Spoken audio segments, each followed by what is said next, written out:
not feeling well, there's probably nothing worse than sitting in the waiting room to see the doctor. You already don't feel good. You're sitting on these hard chairs. You got your leg crossed trying to make that clipboard work with the 874 insurance forms that you got to fill out, that you filled out the last time. You got people hacking on one side of you. You got loud people on the other side of it. You've got phone dramas. You know, people on their cell phones, they think that when they're on the phone, there's this cone of silence that drops around them. And they talk, and their entire life is spilled out in front of everyone in the waiting room, most of which you really don't want to hear. It's just a miserable experience, and you already feel bad. And you just have to sit there and wait until they call your name. Wouldn't it be nice if nowadays doctors could still make house calls?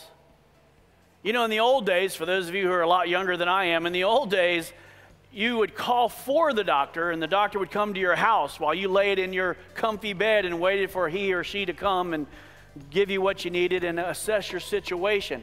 Wouldn't it be great if we could do that today? Well, today we're going to start a new series.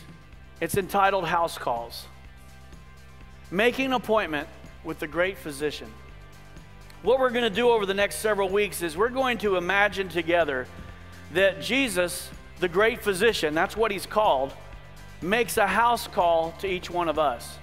He wants to, he's willing to, he's ready to. All we have to do is call. He wants to come and sit down with us, and he wants to do a full checkup for each one of us.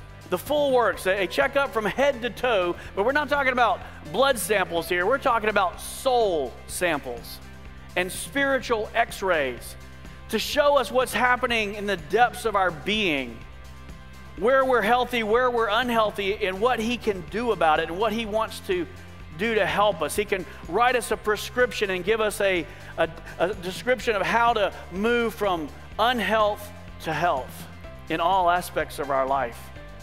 That's what we're going to do in this series.